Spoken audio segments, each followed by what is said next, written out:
In the late 1920s or early 1930s, psychiatrist Carl Jung coined the term synchronicity. This is the name he gave to two or more events that may on their face seem unrelated, but that an individual interprets as having some kind of meaningful relationship.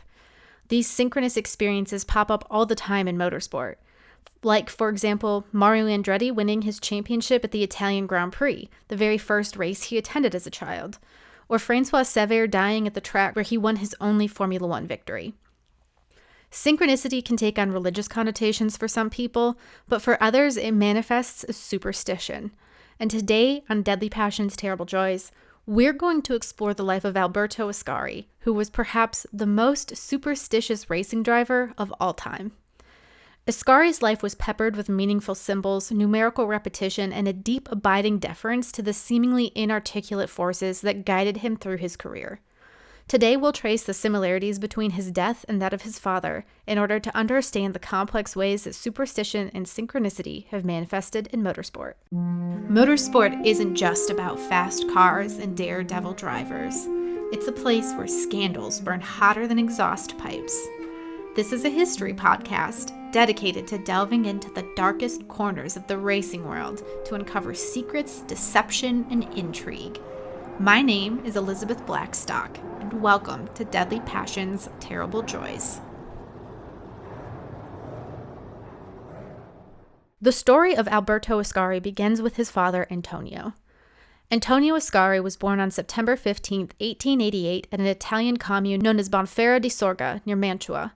One of 9 children born to a wheat salesman, Ascari was thrown out of school early after attempting to set his sleeping teacher's beard on fire, which forced him into a career as a bicycle welder at a blacksmith's forge. Through his work, he came to know some of the biggest names in bicycle racing at the time, including the Nuvolari brothers.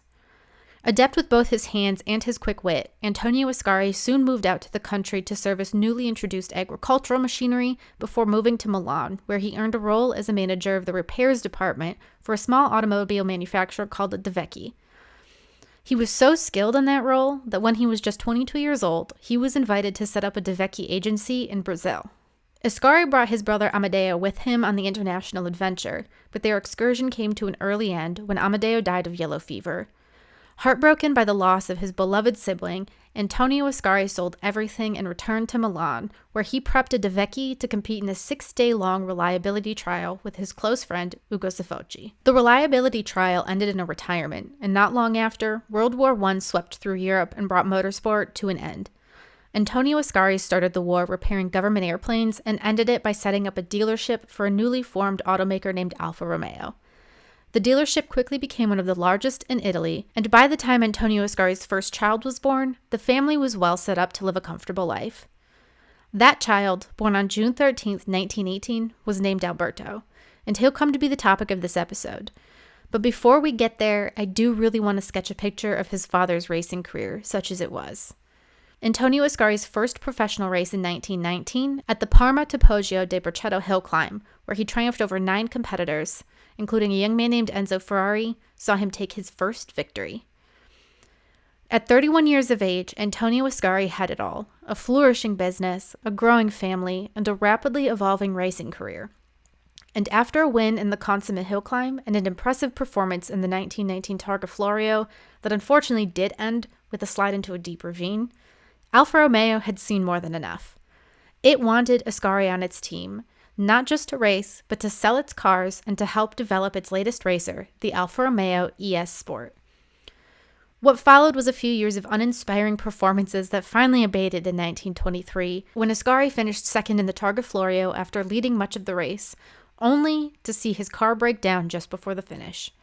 A month later, at Cremona, he won his first Grand Prix, and he was also entered in the 1923 Italian Grand Prix at Monza, where Alfa Romeo's new P1 would make its debut. That 2-liter 6-cylinder race car was immensely powerful, but dangerously so. During practice for the race at Monza, Ascari's teammate Sofocci was killed in a crash, and the Alfa team withdrew from the race and scrapped the P1 immediately. Alfa Romeo tried again, and in 1924, its P2 carried Antonio Ascari to a flag-to-flag victory at the Italian Grand Prix, during which time he crushed several world records for average speeds and fastest laps.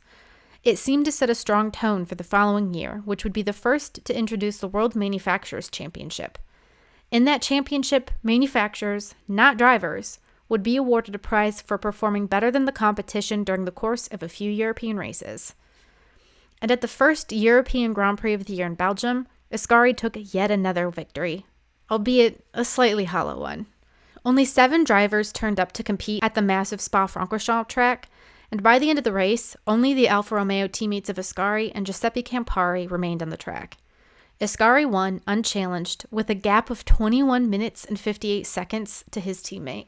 Even though the race left a lot to be desired in terms of participation, it did give the Alfa factory some motivation heading into the next event for the championship, the French Grand Prix at Montlhéry.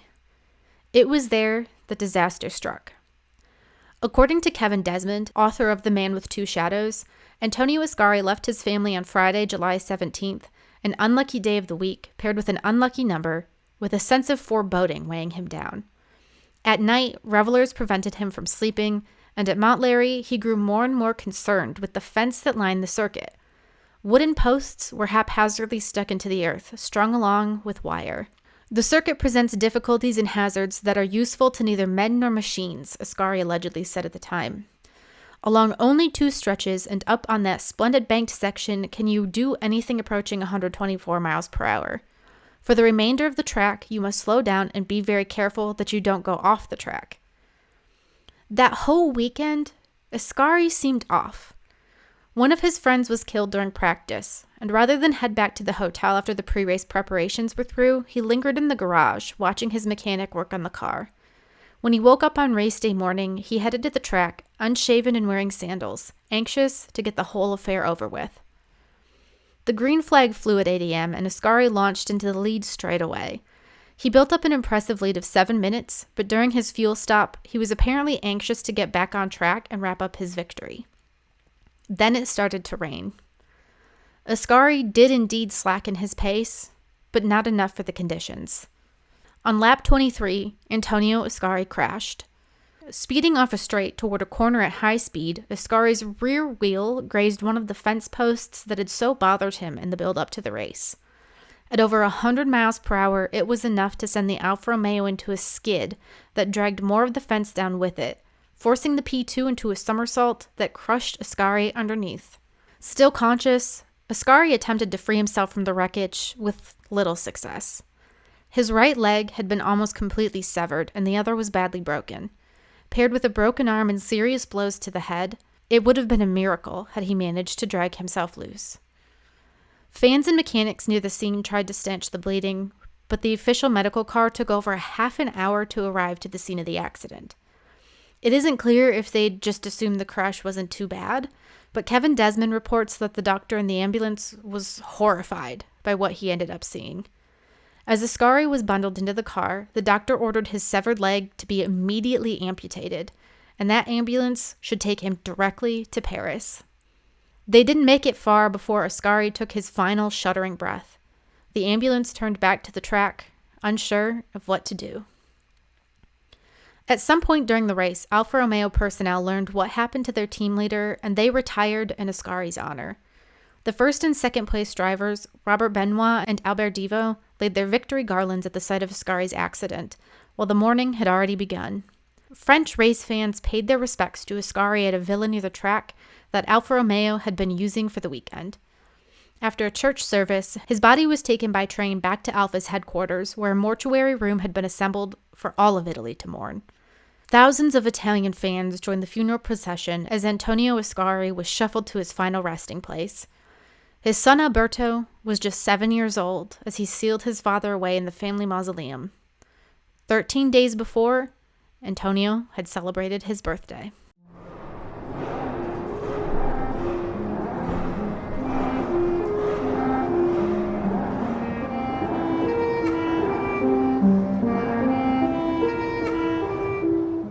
Growing up with a father who was both a successful Alfa Romeo dealer as well as a racing driver, it's no surprise that young Alberto Ascari caught the racing bug. He had sat on his father's lap during a test session for the Alfa Romeo P2, and though he'd lost his greatest idol, the passion for speed ran hot in Alberto's veins. But rather than kicking off on 4 wheels, Ascari started on 2. Reports here differ as to how exactly Ascari first rode on a motorcycle. One report says he befriended all of the local mechanics until he got a chance to try out a bike. Another said he arrived home to find his neighbors had purchased a new motorcycle and that when they weren't looking, a teenage Ascari snuck it out for a spin. What we do know, though, is that his passion ran deep. The Ascari family was well off thanks to Antonio Ascari's impressive Alfa Romeo business ventures, and a young Alberto would save up any money from his mother to rent a motorcycle at a local garage, then drive it out to Monza to run fast laps until the gas tank ran dry. By the time he was 14, he'd managed to convince his mother that if he performed well enough in school, he should be bought a bike of his very own. Though Elisa Ascari had absolutely no interest in once again going down the motorsport path, she ultimately complied and bought her son a twin-cylinder 500cc Surtem. Buying him that bike was probably one of Elisa Ascari's greatest regrets, because as soon as her son had it in his possession, riding it was all he wanted to do. She tried to separate him from the machine by shipping him off to 2 different boarding schools, but both times Ascari snuck out and caught a train back home. His first official race didn't take place until he was 18, when he entered his Surtem in a 24-hour reliability trial in northern Italy. 2 crashes, one over a public toilet and into a tomato patch, didn't deter him. He joined the Scuderia Automobilistica Ambrosiana race team and was handed a new bike with which to prove himself. He did so almost instantly by winning 5 of the 12 races he contested in 1937. He'd gotten the gig with Scuderia Ambrosiana largely thanks to the respect still attached to his surname, but he'd proved that he was just as much of a talent as his father, if not more so. But Alberto Ascari didn't bother forging a professional racing career until after World War II. He regularly raced, yes, and even started to compete on 4 wheels, but there were better things to focus on, like running the family business and marrying a woman named Maria Antoinetta Tavola, who he'd call Mietta. During the war, he was exempted from fighting because Alberto, an uncle, and fellow racer Gigi Villoresi had set up a business transporting fuel and vehicles to Italian territories in North Africa. Ascari focused on work and on raising the children that he and Mietta soon had. Villoresi would come to play a massive role in Ascari's life. After the war, it was Villoresi and a handful of friends who revived Scuderia Ambrosiana and talked Ascari into first attending the race as a moral support, and then to begin racing himself. In 1947, the son of the unforgettable ace Antonio Ascari, then 28 years old, was invited to compete in a handful of races in Egypt. Though he didn't win, he realized that his interest in racing was no passing fad, and he proved that by talking Maserati into selling him a 5 million lira race car for a mere 3 million lira, with the promise that he'd repay the automaker as soon as he started winning.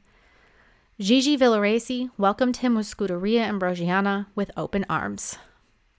See, Villoresi had had a younger brother nicknamed Mimi, who was killed in his own pursuit of speed, and in many ways, Ascari became not necessarily a replacement, but a way for Villoresi to rekindle the relationship he shared with Mimi. Though Villoresi and Ascari started off with a strictly professional respect for one another, it soon transformed into a kind of mutual kinship. In The Man with Two Shadows, Villoresi is given ample time to talk about that friendship, and I want to quote him here fairly extensively because I think it really highlights the depth of the bond that they both shared. Quote, "Above all, when we were practicing for a race, Ascari put himself behind me to see how I place myself in the corners. One can have this gift, but skill one learns by racing. Take cornering, where one curve requires you to take an angle of incidence different from another curve. One is not so much interested in entering it fast, but in leaving it fast. Such things I taught to Alberto, respect for the engine, its mechanics. Often we chatted and exchanged just about every idea that can be exchanged. It was very strange that between 2 race drivers such a friendship could exist, but this for us was a friendship outside racing. Up until the starter's flag, we were the greatest friends in the world, each one with scruples as regards the other. But during the race, both of us did everything in our power to beat the other. Whoever won did so because he had performed better. We existed on this single principle. Whoever was in the lead after 40 laps of a 50-lap race must be left alone. We did this because it was stupid to flog the two cars. Better to respect them. That quote is revealing in a lot of ways, but in large part because it displays not only a mutual respect of one another as competitors, but because it highlights a really distinct mentality toward racing, that cars are meant to be respected as much as your fellow competitors. For a young driver like Ascari, having an older mentor like Villaraci likely gave him a leg up in advancing his skills. Soon after returning from Egypt, Ascari began competing in various Grand Prix around Europe and even seemed to test the superstitions that had played a part in his life up to that point. For example, at the French Grand Prix in 1948, Ascari raced car number 26, the number day that his father had been killed at the French Grand Prix, albeit at a different track. He emerged unscathed and perhaps a little bit more confident that he would be able to separate himself from the burdens of his Ascari surname. It was a bold move for someone who had won his first race earlier that season at San Remo due to a death. Italian driver Giovanni Bracco had lost control of his Delage at the San Remo Grand Prix, and the heavy 3-liter car swerved into a crowd of spectators. Though the driver emerged unscathed, spectator fatalities forced an abrupt end to the event. Because Ascari was leading at the time, he was named the victor, but he could hardly celebrate that kind of victory. Nevertheless, it was the start of a promising racing career, one that launched Ascari into the annals of history. In 1949, he joined Scuderia Ferrari and took a series of Grand Prix victories on top of a win at Silverstone for an international trophy race. In 1950, at the start of the first ever Formula One World Championship, he joined mentor Gigi Villaraci as a driver for Ferrari's works team. Even though Ascari had already won European and Italian championships, he found it hard to string together enough strong results to secure the coveted World Championship title. Alfa Romeo had turned up to the series with its 158, a car that proved dominant for the first 2 years of F1. That car earned first Nino Farina, then Juan Manuel Fangio, a title. In 1952, in order to keep manufacturers involved in F1, the sport decided to run under the much looser Formula 2 regulations. It was a late call designed to stop Alfa Romeo from leaving F1, and it meant that only one team had the resources and the time to build a car specifically for those new regulations: Scuderia Ferrari. But that year, Alberto Ascari decided to skip the first race of the year, the Swiss Grand Prix. Instead, he jetted off to America, where he attempted the Indianapolis 500 with a 4.5-liter Ferrari. At that time, Indy technically counted toward the F1 championship, but Ascari would be the only European driver who ever bothered to attempt it. He lasted 40 laps in the race before a rear wheel collapse forced him into an ignominious retirement. It didn't set the tone for his season, though, because back in Europe, Ascari was unstoppable. In the 6th Grand Prix remaining in 1952, Ascari won every single one. He scored the fastest lap at every single one, and he qualified on pole for all but one race, the British Grand Prix, when inaugural F1 champion Nino Farina and Ascari set the exact same lap time. Farina was only handed pole position because he'd set that lap time first. Ascari was crowned world champion, and for the first time in his life, his relationship with his late father took on a new complexion. Instead of being Alberto, son of the great Antonio Ascari, his father was now the afterthought, becoming Antonio, father of the great Alberto Ascari. Ask him about his relationship with his father, though, and Ascari would deny that he was ever haunted by Antonio's specter. I want to quote Ascari at length here. People have often asked me if I am not haunted by the thought of the tragic destiny of my father, whether I am not tormented by the obsession of one day finishing up like him. No, I hardly ever think of it, nor do I ask myself whether it is fair as regards my mother, my wife, and my children, or even myself. Look, I am risking my life thousands of times to pursue victory around the world. Like my father, like all those who embrace this career, I only obey my instinct. Without it, I would not know how to live. I would not succeed in making sense of my days. Every race driver after a time gets used to risk and thinks no more about it. And then during a contest, you are so determined to win that you think only of passing your competitors and coming first at the finish. I am a great admirer of Faust and the courage with which he has known how to react to misfortune. This opera is a beautiful demonstration of the strength of character. If you're not familiar with the story of Faust, it's a tale of an aging scholar who effectively makes a deal with the devil in order to gain access to all the world's knowledge. During the story, demon Mephistopheles helps Faust arrange for a woman named Gretchen to fall in love with him, but in the process, he kills her mother and her brother. Gretchen drowns the child that she and Faust have, and she's hanged for her crime. Still, her soul goes to heaven, and Faust has to struggle through a whole second book before he's able to earn his own passage to heaven. It's all about the desire to make meaning from life within the boundaries of mortality, the battle between good and evil, and the limits of what humans are able to accomplish in the mortal plane. It's an interesting metaphor for Ascari to make. Ascari carried his success into the 1953 F1 season, which was again run to F2 specifications. He won all but 2 Grand Prix. Ferrari teammate Mike Hawthorne won in France, while Maserati's Juan Manuel Fangio took victory in Italy. The dominance meant Ascari was crowned world champion once again, the first back-to-back champion in F1 history, and the only back-to-back champion for Ferrari until Michael Schumacher. But after that victory, Ferrari and Ascari parted ways. As Ascari explained it, Enzo Ferrari demanded Ascari sign a contract at the end of 1953, but Ascari was hoping to have an opportunity to negotiate a better salary. As I've talked about before on Deadly Passions, Terrible Joys, Enzo Ferrari considered himself less an engineer and more of an agitator of men, which in his interpretation meant keeping his drivers desperate, hungry, and reliant upon his approval. Ferrari was the kind of man who saw drivers as disposable, and in the event of a death, or in Ascari's case, in the event of a request for a raise, Enzo would simply find a new man to represent the prancing horse.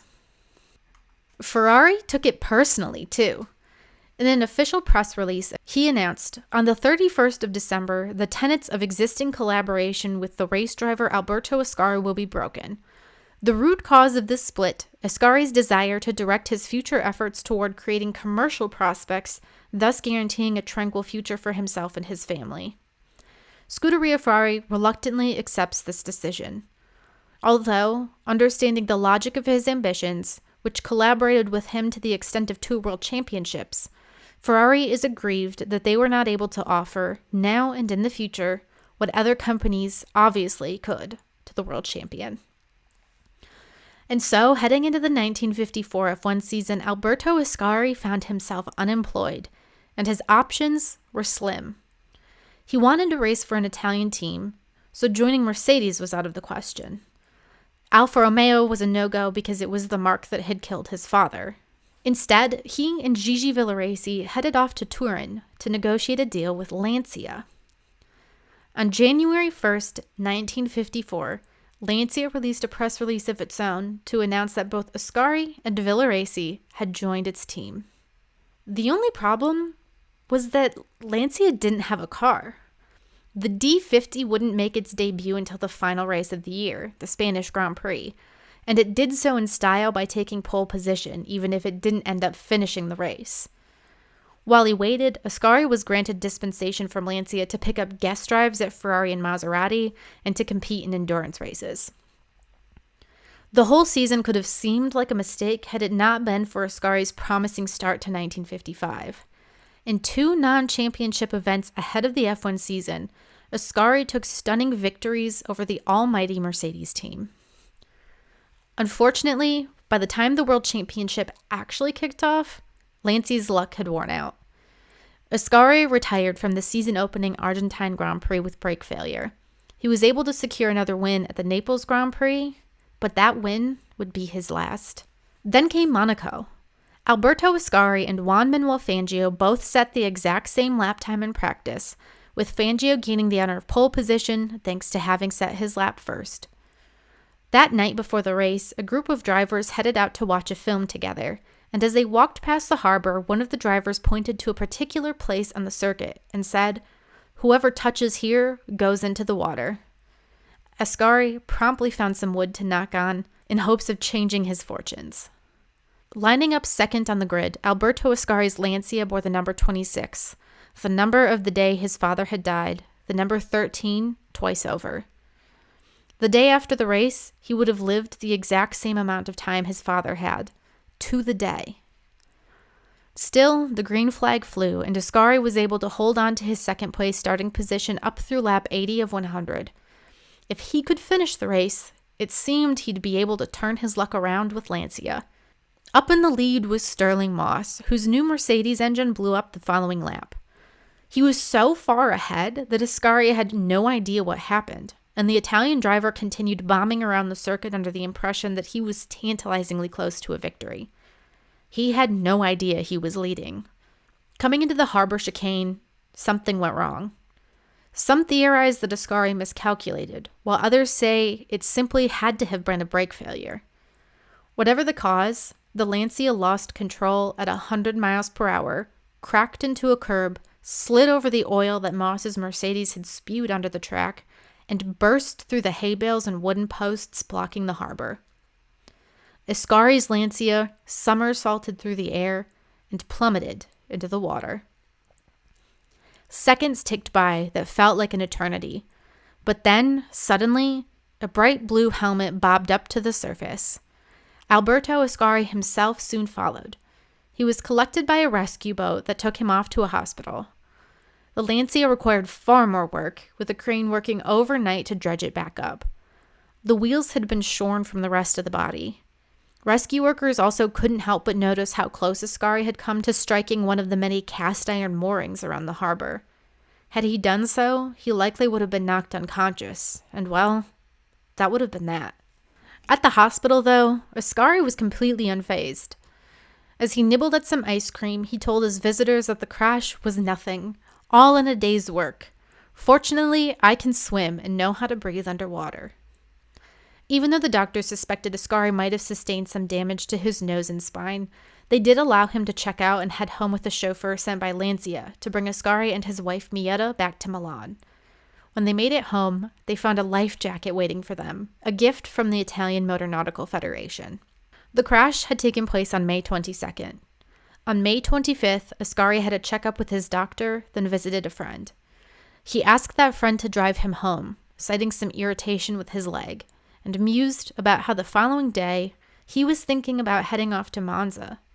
Scuderia Ferrari was doing some testing up there with a new car he was slated to race the next week. He thought he might go see how his co-driver was faring. That was Alberto Ascari's final day alive.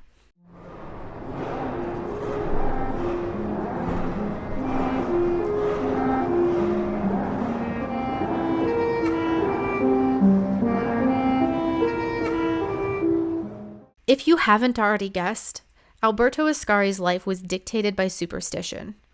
Though he claimed he wasn't haunted by the specter of his father, and that he was unconcerned with the matters of fate, he held tight to the little rituals that seemed to offer him some semblance of control over the unpredictability of life. First and foremost, Ascari was ruled by numbers and dates. He was one of countless people who feared the number 13, or any number that might be a multiple of 13, like 26. Certain Italian cultures also have an aversion to the number 17, and yes, that number was also on Ascari's list to avoid. Further, he considered Friday an unlucky day. If his race weekend required him to compete on Friday, or if that weekend featured Friday the 13th or Friday the 17th, he was sure to approach the whole affair with extra caution. One of his friends recalled a long train ride they took with Ascari, where they'd booked 2 sleeper cars only to discover that they had booked rooms 13 and 17. Ascari simply refused to enter those rooms and instead chose to sleep on the floor until a priest offered Ascari his own accommodations. If you go looking for it, you'll find either 13 or 17 popping up all throughout Ascari's life. For example, he was born on the 13th. In events, he might crash on the 67th lap. Add 6 and 7 together and you get 13. But it wasn't just certain numbers or dates that bothered Ascari. He was one of the many people who also feared black cats, and he had proof to show that those cats had cursed him. On April 1st, 1948, for example, a black cat ran in front of Ascari as he headed off to go to a race at the Circuit of Sicily.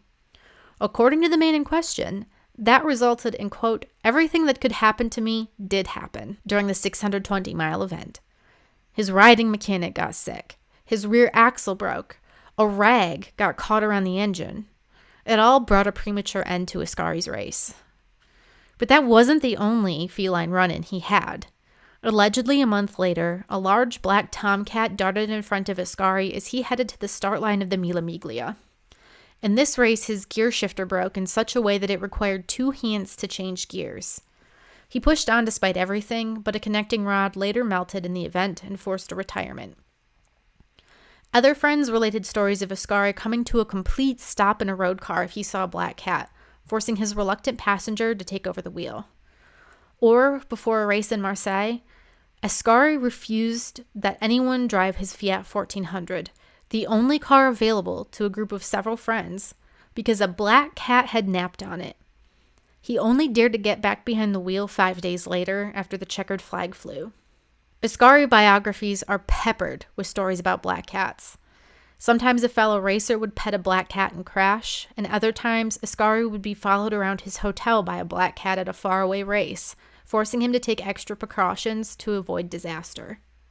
Ascari was also immensely superstitious about his signature robin's egg blue helmet.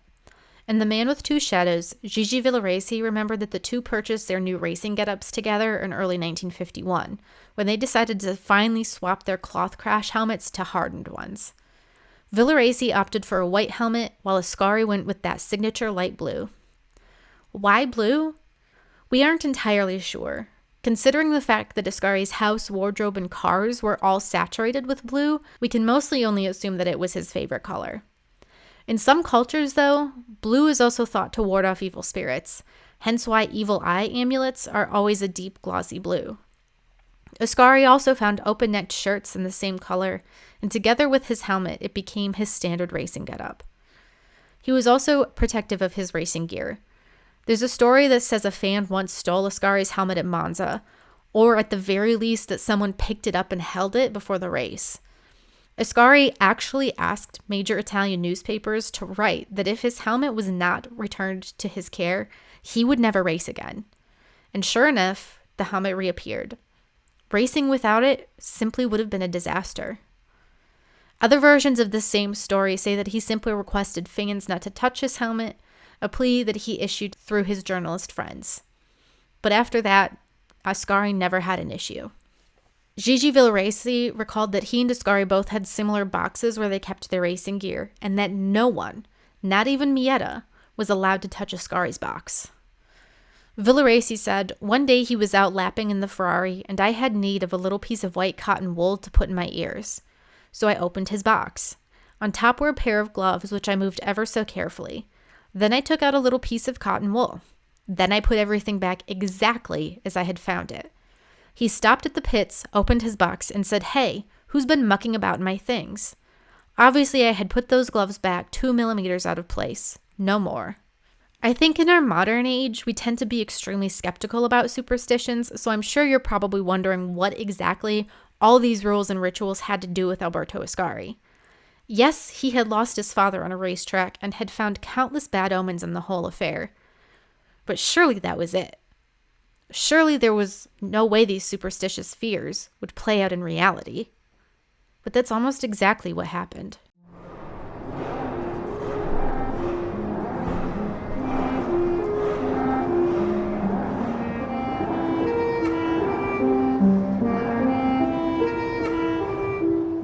When Alberto Ascari turned 36 years old, he did so with the same sense of foreboding you or I might feel looking up to find a funnel cloud forming in the sky. It was the age at which his father had been killed, and Ascari confided to his loved ones that something just didn't sit right with him. So much of his life had taken place in the shadow of his father. Would this be yet another example? Would he too die before his 37th birthday? And in May, he'd come damn close to dying during his dip in the harbor at the Monaco Grand Prix. The fact that he survived, honestly, was miraculous. But perhaps it made him careless. On May 26, 1955, Alberto Ascari decided to stop by the Autodromo Nazionale Monza. There, young Italian racer Eugenio Castellotti was testing the Ferrari 750 Monza that he would share with Ascari in the upcoming 1,000 kilometers of Monza. Ascari had no plans to test that day. He arrived in his street clothes without his helmet or any of his other racing gear. He simply wanted to check up on a friend. Yet for some reason, he got behind the wheel. When Ascari arrived at 11:30 in the morning, Castellotti had completed 25 laps, all around 112 miles per hour. Not quick enough. Also on site that day was Gigi Villoresi, who knew for a fact that the Maserati he'd be driving in the same race had a greater pace. A small group had arrived, and they spent the lunch hour chatting and recounting the story of Ascari's dip into the Monaco harbor. But when the food arrived, the man who'd become known as Ciccio, or Chubby, thanks to his love of a good meal, declined a plate. He would content himself with some bread and some tea. Walking back to the Ferrari 750 Monza after lunch, Kevin Desmond writes that Ascari spoke of wanting to get behind the wheel as quickly as possible after his crash, and that he asked if Castellotti wouldn't mind. He just wanted to see how his back was doing. "I'd like to try her out," Ascari said, "just to see if I'm okay for Sunday. I'll only make 3 or 4 laps. I'll drive slowly." Who could say no to a 2-time Formula One world champion? Ascari, who refused to climb into any other race car without his blue crash helmet that he regarded as a talisman, borrowed Eugenio Castellotti's white helmet. He also borrowed Castellotti's gloves and goggles, and off he went. The first 2 laps saw Ascari climb from 95 miles per hour to 109, and heading into his third, it seemed as if he'd regained his confidence. He pressed the throttle hard, going into the Lesmo chicane, and flew into the Vialone curve, a corner so slight that it was hardly a corner at all. Then, from the pits, the Ferrari crew heard the roar of an engine fall silent and the sickening crunch of twisting metal. A worker at Monza recalled, "I suddenly saw the car swerve outwards, almost to the point of hitting the straw bales. The driver was desperately trying to put her back on course, and it seemed as if he had done so. Suddenly, however, the car pointed itself in the opposite direction, toward the inside of the curve, leaning over frighteningly on its side.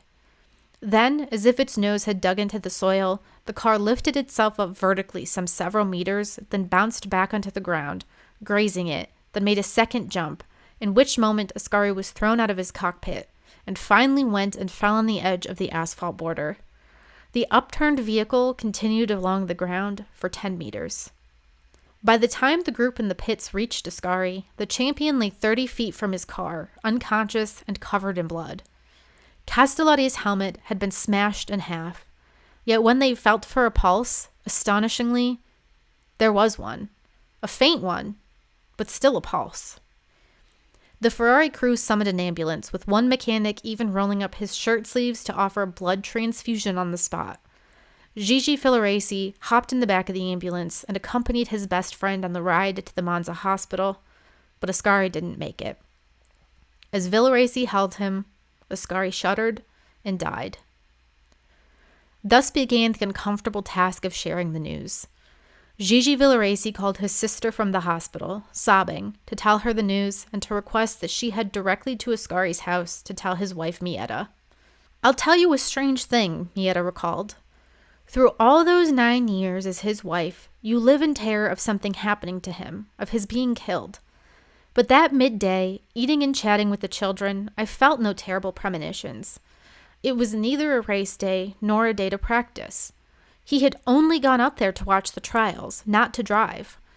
Therefore I was calm. Then this friend arrived and told me Alberto had been involved in a bad accident in Monza, and that I had best go up there with him. But I couldn't believe it." The Lancia factory, too, dropped everything to rush to the hospital when they heard the news. Company owner Gianni Lancia had been at Montlhéry the day Antonio Ascari died. He simply couldn't believe that lightning could strike this family twice. At the hospital, Mietta arrived to find her husband's crushed, lifeless body and collapsed into sobs. The post-mortem later revealed that Ascari had suffered a smashed skull, a fractured jaw, a completely fractured left shoulder, and a completely fractured pelvis, on top of so many other injuries. At the crash site, no one could find anything wrong with the Ferrari, but they were able to trace the car's path through 3 skid marks, 2 corresponding to the wheels of the car and 1 flecked with white. That 3rd path was where Ascari had broken his skull. Alberto Ascari's funeral was held 2 days later, an event which over 1 million people attended. He was buried next to his father. Milan's Automobile Club raised $34,000 for the Ascari family, a family that Alberto himself had attempted to stay away from. "I never want my children to become too fond of me," he had said, "because one day I might not come back, and they will suffer less if I don't come back." 2 months after her husband's death, Mietta wrote to Enzo Ferrari to say, "So far, everything seems to be an ugly dream, and I still have the impression that he will be back from one of his usual trips to America, and that everything will again be as it was. But when I think that I can never look forward to his return, I feel I shall go mad. And were there not the children who need me, I should certainly have gone to join my Alberto." The date of his death was May 26, 1955, and Alberto Ascari was 36 years old and 10 months of age, nearly the exact age of his father when Antonio Ascari had been killed. In fact, Alberto Ascari had lived just 3 days longer than his father, who himself had died on July 26th. Both Ascaris had won 13 Grand Prix. Both had raced with the number 26. Both had been killed in similar accidents.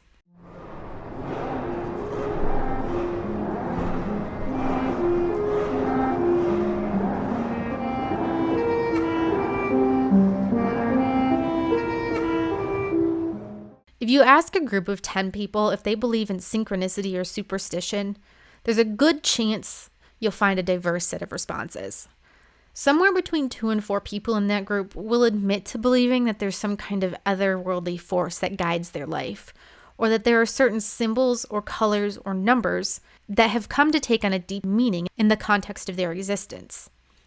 Keep asking, and you'll probably find that most people in the group can pinpoint at least one moment of synchronicity in their lives, but they'll probably also have a logical explanation for why that happened. In the first half of the 20th century, an intoxicating cocktail of increasing speeds, masculine attitudes, and only partially understood technologies meant that the act of racing was supremely dangerous. This was a time where you could make an argument in favor of seatbelts just as easily as you could argue against them. Sure, a seatbelt might prevent you from being thrown out of your car and breaking your neck, but it could also just as easily prevent you from escaping your car should it burst into flames. Both possibilities were highly likely, but going into a race, it would be impossible to predict the ideal course of action until it was too late. Superstitions provide an organizing principle around which a person can exert control over their world, even if it is only the illusion of control. Every time he got behind the wheel, Alberto Ascari knew that he could be killed in the blink of an eye, just as his father was. He knew that he could be the safest and most cautious driver in the world, but that it wouldn't matter if, say, his car fell apart, or a competitor swerved into him, or if some sudden hazard appeared on the racetrack. He couldn't do anything about that. But he could exert a little bit of control in the form of ritual. It's all in the belief. Superstition became a coping mechanism for the unpredictability, chaos, and anxiety of motorsport by giving you something you could control. And even if you know for a fact that, say, stepping into your car with your left foot first every time you get in it has no bearing whatsoever on your performance, it will still give you a sense that you had some say in any unpredictability that was to follow. Almost all cultures have deeply ingrained superstitions, some that transcend regional boundaries and others that are tied deeply to a specific place. Alberto Ascari's fear of the number 17, for example, is a very Italian concern because its representation in Roman numerals can be rearranged to form the Latin phrase for "I have lived," which implies death. Friday the 17th therefore becomes an unlucky day in Italy, not necessarily Friday the 13th, though the number 13 still came with its own bad energy. Black cats are considered bad luck because they're thought to have been brought to Italy by invading Turks, and the list goes on and on. But I think these rituals were likely especially important for Ascari because the shadow of his father loomed so large over his life. When you undergo something so traumatic and at such a young age, then it's completely normal to attempt to restore order to your life by finding meaning in patterns, numbers, or behaviors. It's easy to imagine a young Alberto counting the days between his birthday and his father's death, or growing concerned about the date of his father's passing. It's just as easy to imagine Alberto Ascari growing older, following in his father's footsteps, trying to avoid the pitfalls that his father stumbled into, seemingly fated to repeat the same actions no matter what. Throughout motorsport history, many drivers have latched onto a ritual or a good luck charm or an omen that seems to give them strength. But one of the things I've really noticed is that the fastidious adherence to these rituals has faded a lot over the years. More contemporary drivers like Sebastian Vettel kept a talisman tied into his race boot, while Sergio Perez competed with an image of the Pope near him at all times. But these little talismans are a far cry from the fatalistic superstitions of the past, like those of Alberto Ascari, or, as we'll discuss in a later episode this season, a psychic's prediction of Francois Sever's demise. I can only hypothesize that the truly consequential superstitions faded from racing as it got safer. When drivers were better able to guarantee that they'd live to see the checkered flag, they could focus their rituals more on winning races and performing well, and they maybe no longer felt it necessary to come to a screeching halt any time they laid eyes on a black cat. But one thing is certain. There's something appealingly esoteric about Alberto Ascari and the superstitions that seemed to define his life.